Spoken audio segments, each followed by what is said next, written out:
Olá, tudo bom? Bem-vindo ao meu canal. Eu sou Palmira Margarida, eu sou doutora em História das Ciências, especialista em cheiros e emoções.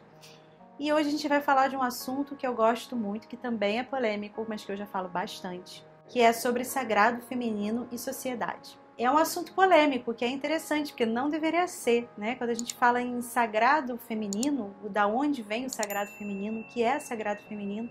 Sagrado feminino, na verdade, ele começa a aparecer como um ato político, né? Ainda não com esse nome, né? Os nossos ancestrais do final do Paleolítico, do Neolítico não usavam, claro, logicamente, esse nome política, mas o sagrado feminino ele começa assim como um artefato, digamos, um artefato cultural político. E é interessante como que hoje algumas pessoas, uma grande maioria, ou digamos um grupo que se utiliza desse termo, né, que diz fazer parte do sagrado feminino, ele se incomoda com o termo política e de se falar em política. E isso bate numa questão que é bem interessante no Brasil, que somos um país muito de religiosos, de que religião e política não se falam, política e religião não se conversam, o que é sagrado não é político. Mas acontece que a gente está vendo que no Brasil as coisas não estão bem assim, né? Principalmente nesse momento no Brasil é necessário que se fale de política. Nós estamos vendo como as bancadas religiosas vêm tomando a política de uma forma muito fundamentalista e até perigosa e agressiva, né? E isso não é de agora, sempre foi assim, agora só está mais exacerbado.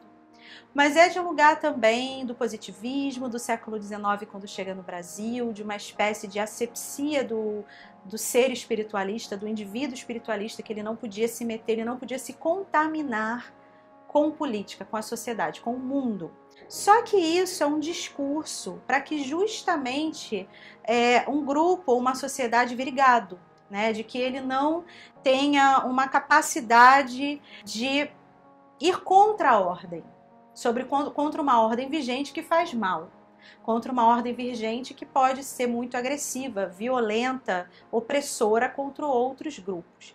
E também é uma forma de você não rever os seus privilégios ou o lugar onde você está.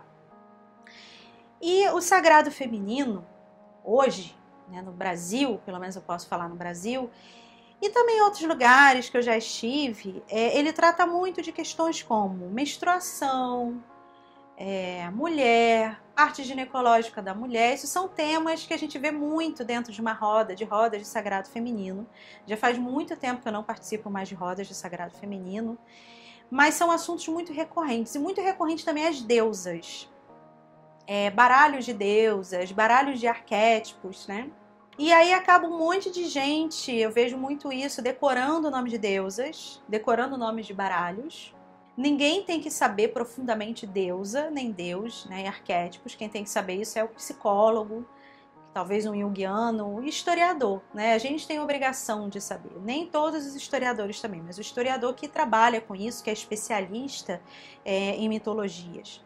Só que quando você vai estudar as mitologias profundamente, você percebe que essas deusas, esses arquétipos, eles são criações revolucionárias e políticas das mulheres que as criaram naquela época, né? As deusas, elas não estavam aí, elas não surgiram, não caíram do céu, né? Deusas e deuses, ou qualquer tipo de arquétipo sagrado que existe no mundo, é criado por uma determinada sociedade, uma determinada época, em que esse arquétipo ele vai refletir o que as pessoas daquela época e sociedade e cultura estavam sentindo e estavam querendo modificar. É exatamente isso que são arquétipos dentro da historiografia. Então, por exemplo, você tem deusas que têm arquétipos que são muito viscerais, que são muito agudos, que são como assim espadas que vêm mexer numa ferida. Então, por exemplo, é muito complexo você querer trabalhar ou falar ou fazer, por exemplo, uma roda para a deusa Lilith, né? Inclusive estou com o livro dela aqui. Eu tenho vários, mas esse aqui é um novinho. É da Barbara Black, que é PhD. É o livro de Lilith, muito interessante, recomendo, tá? Gosto dela porque é uma mulher escrevendo, uma PhD, né, uma pessoa que estudou profundamente. E a Lilith, por exemplo, ela é só um exemplo, né, do que eu quero trazer como sagrado feminino. ela é uma deusa visceral, uma deusa que ia de encontro, que ia contra a sociedade da época, o status quo da época que ela foi criada. É uma deusa que é vista como uma demônia depois pelo cristianismo, né? Justamente por quê? Porque ela era subversiva, porque ela fala abertamente sobre sexo, mas é ela que fala não. É a sociedade que a criou. Então a sociedade que a criou, na verdade, para conseguir fazer um caminho, né, nas entrelinhas, para conseguir falar de algo que não era possível falar, que o status quo da época não permitia. E assim os deuses vão sendo criados, e assim as deusas vão sendo criadas. A gente tem a deusa Hestia, por exemplo, né? Que a deusa Lilith é uma deusa do mundo árabe. A gente tem a deusa Hestia, que é grega, mas todas as deusas gregas elas descendem das deusas africanas, egípcias ou do mundo árabe. Os gregos bebem nessa fonte. E a deusa Hestia, por exemplo, que é tida como deusa do lar e da lareira, ela não é exatamente deusa do lar e da lareira. Ela é a deusa do fogo interno da mulher, é quase como se fosse uma Kundalini, né? É a força de uma mulher, força de energia que ela tem de movimento. Outro lugar que foi solapado nas mulheres. A gente tem a deusa Ártemis, que também é grega, mas que também é originária do Egito, provavelmente ali da parte de Dendera ou Denderá no Egito, que fala de uma mulher que é muito dona de si, que é guerreira, que é virgem, né, que não tem nada a ver com o sentido de virgem que a gente conhece hoje, virginal no sentido de ser dona de si, de ser uma mulher que não casa, e que ela pode se relacionar com quem ela quiser ou não, né? E a gente vê que essa deusa Ártemis, só um exemplo, a gente tem isso, né? Não estou tirando da minha cabeça, logicamente. A gente tem essa passagem do cristianismo na Idade Média, dentro do campesinato, né? Entre os camponeses, em que eles cultuavam a Ártemis e que eles tiveram que parar de cultuar a Ártemis. Sendo que a Ártemis era um cultuamento desse lugar da mulher livre. E eles têm que parar de cultuar, porque, enfim, né, chega a Inquisição. Antes da Inquisição, a instituição religiosa modificando tudo, dizendo que aquilo não podia mais ser cultuado daquela forma. E isso é um ato político, né? Você imagina uma campesina na Idade Média, na Europa, né, linda e plena, nua na floresta, fazendo uma canção para Ártemis, que era muito comum. A Ártemis, ela era muito cultuada dentro da floresta, porque ela era uma deusa ligada à floresta, por isso que ela era muito cultuada, inclusive, por campesinos, e por isso, inclusive, que ela foi uma das últimas deusas a ser solapadas pelo cristianismo, porque ela estava longe das cidades, sabe, o culto dela era longe, era nas florestas, era com campesino, enquanto que a instituição religiosa, quando ela chega antes nas cidades, no meio urbano, né, urbano daquela época, e depois vai para o campesino. Então a Ártemis, ela continua sendo cultuada há muito tempo até essa instituição religiosa chegar no campo. E essa camponesa a cultuava na floresta, a cultuava com cantos e com muitas ervas. Então você imagina que nessa época um inquisidor ou um monge da Igreja Católica chegava para uma camponesa dessa e dizia assim: então, minha filha, você não pode mais cultuar não, que negócio tá indo para a floresta cantando para as plantas, tu tá estranha aí, você não pode mais fazer isso não. Não pode, tá errado. E aí a camponesa põe a mão assim e fala: não, eu vou cultuar sim, que eu quero cultuar, porque eu cultuo isso que a minha avó cultuava, que não sei quem cultuava, eu vou cultuar mesmo, qual é a tua? Porque é o meu espaço aqui. Isso é política. Uma mulher, quando ela estava sendo levada para ser queimada numa fogueira, era uma questão política. Ela estava sendo queimada por quê? Porque ela era bruxa? Não, porque ela era sábia. Bruxa é o nome que dão para as mulheres sábias, porque ela era uma sábia, porque provavelmente ela era uma curandeira, e ela era uma curandeira muito melhor do que o monge curandeiro do monastério, né? Isso dava muita raiva neles, porque aquela mulher acabava tendo mais poder do que a igreja na comunidade. Provavelmente ela era uma ótima parteira, provavelmente ela conhecia todas as ervas da região e sabia curar, provavelmente ela tinha muito poder. Por isso, na sua comunidade, as pessoas a respeitavam. E ninguém mesmo poderia ser mais respeitado do que a instituição religiosa, do que o senhor feudal. Então, essa mulher estava politicamente atrapalhando os planos, o status quo dessa igreja e desse senhor feudal. digamos assim. Então ela tinha que ser morta. E ela foi morta porque ela é bruxa? Não. Ela foi morta porque ela era uma revolucionária política. Ela estava fazendo o quê? Ela estava fazendo uma revolução social. Ela estava dizendo, não, eu vou continuar aqui curando as crianças, eu vou continuar fazendo os partos, eu vou continuar estudando sim, eu vou continuar dizendo que a Terra é redonda sim, porque, pasmem, minha gente, naquela época tinha gente que achava que a Terra era plana, né? Nada a ver com hoje. Mas existe, isso também era uma questão política. Né? Você achar que a Terra é plana, você dizer que a Terra é redonda, tudo isso é uma questão política. E tudo isso está ligado ao sagrado.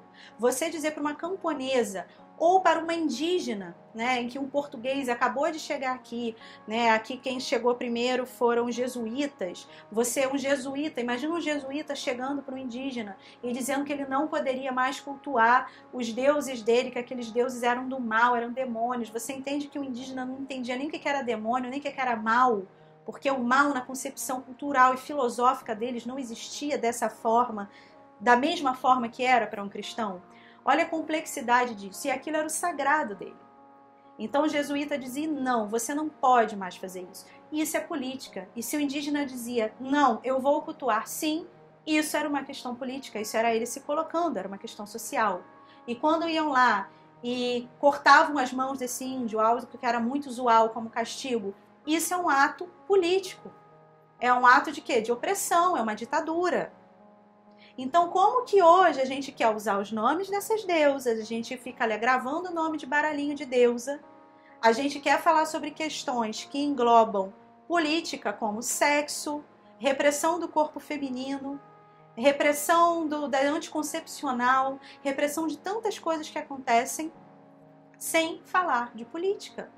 Isso é quase como se fosse um tapa na cara dessas bruxas da Idade Média que eram queimadas. Se elas vissem isso hoje, mulheres dizendo, eu não tenho nada a ver com isso, eu estou aqui só para cultuar o sagrado, ela diria para você, mas isso é o sagrado. A minha vida é sagrada e eu estou indo para a fogueira. A vida das crianças que eu curei são sagradas, essas vidas todas, e estamos indo para a fogueira.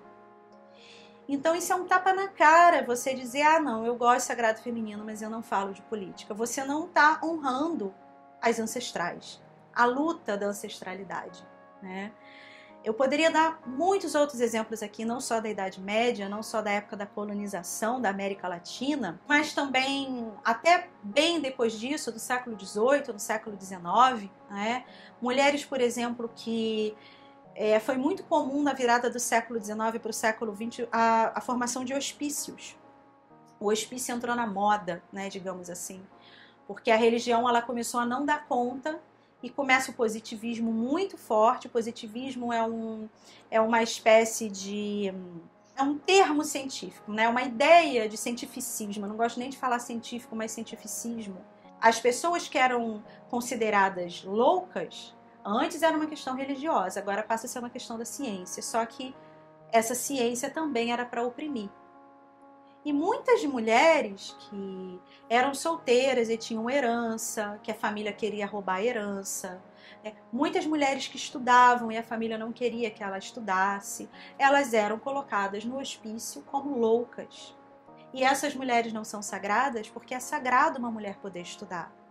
É sagrado uma mulher ter o direito de estudar, de viver a sua vida, de não casar, de ter herança, se ela tem uma herança para receber, isso não ser retirado dela. É sagrado uma mulher poder se alimentar direito. Quantas mulheres não podem se alimentar direito? Quantas mulheres são sozinhas nesse mundo? E qual é o direito dessas mulheres? Elas não são sagradas? Será que sagrado é só ficar com uma coroa de flores na cabeça, um arquinho de flores na cabeça, decorando baralho de deusa? Isso é sagrado? E as mulheres que não estão podendo comer? E as mulheres que não estão podendo viver suas vidas? Elas não são sagradas? São, e isso é política. Porque para elas poderem viver o sagrado delas, assim como você pode viver o seu, caso você esteja numa circunstância de privilégios, isso é uma questão política, né?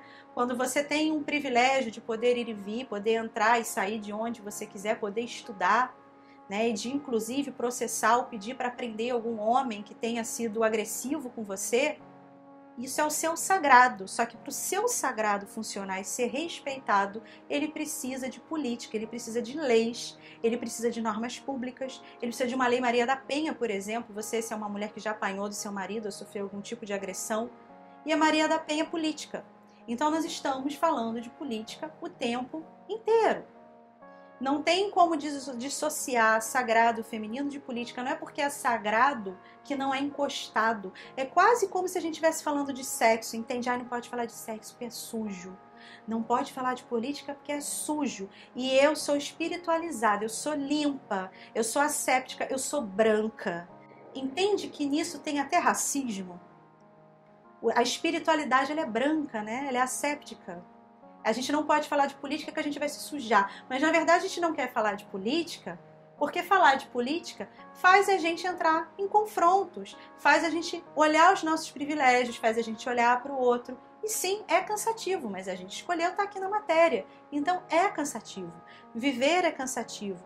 Ter os seus direitos é cansativo, mas é necessário. Então, se for para que em algum lugar a política e o sagrado se encontrem, que seja para a gente rever os nossos direitos, né? E não para ser fundamentalista, porque enquanto nós estamos aqui, nós somos espiritualizados, nós não falamos de política, outros grupos religiosos estão tomando a política para si. E estão aí dizendo que a Terra é plana, que as pessoas não têm direito, e fazendo discurso de ódio. Será que é possível você continuar na sua bolha de sagrado feminino enquanto o discurso de ódio está crescendo? E será que você vai precisar que um dia esse discurso de ódio chegue até você e você seja vítima dele para entender que sagrado e política andam juntos? Pois é, para ter sagrado é preciso que esse sagrado ele seja muito protegido pela política. Eu espero que esse vídeo tenha te ajudado. Esse é um pouquinho de tudo que eu falo, um pouquinho da minha tese de doutorado, um pouquinho do meu curso, da minha escola de perfumaria ancestral.